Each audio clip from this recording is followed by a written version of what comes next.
Non, ce qui se passe, c'est que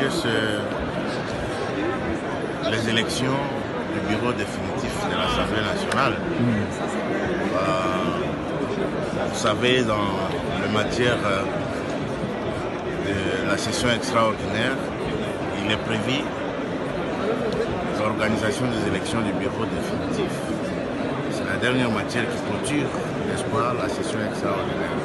Mais après un long moment, aujourd'hui, finalement, après plusieurs tractations, après plusieurs conciliables, aujourd'hui, on est arrivé à cette journée qui consacre l'organisation des élections des membres du bureau définitif qui vont conduire, n'est-ce pas, à la destinée de cette 4e législative. Oui, on ne peut qu'être content par rapport à la liste, au ticket de l'Union sacrée. Non, bon, c'est ce qui ressort des consensus dégagés au sein de la grande famille Union sacrée. Et vous savez qu'il y a eu un précédent. On est passé par les primaires pour désigner les candidats présidents uniques de l'Union sacrée au perchoir.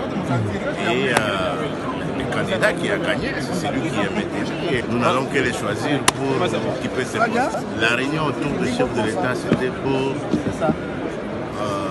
des choses. Il y a eu des recommandations, notamment la prise en compte de l'espace grand oriental pour représenter cet espace au sein du bureau et la prise en compte de la dimension genre, parce que le chef de l'État avait constaté qu'au sein de ce bureau, conformément au ticket qui a été présenté, il n'y avait pas assez de femmes.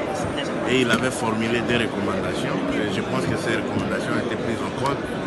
Et voilà que le ticket a été présenté pour qu'on puisse voter les membres du bureau définitif. Bien que c'est une session extraordinaire qui a pris beaucoup de temps, aujourd'hui on va avoir un bureau définitif parce que ce bureau doit rapidement se mettre au travail pour que l'Assemblée nationale joue effectivement son rôle. Le rôle de contrôle du gouvernement et le rôle de légiférer pour le bénéfice du peuple congolais. Je pense au lendemain, on le souhaite, de la sortie de l'élection du bureau définitif. Nous pensons que les prochains grands rendez-vous, c'est la sortie du gouvernement et son investiture par l'Assemblée nationale.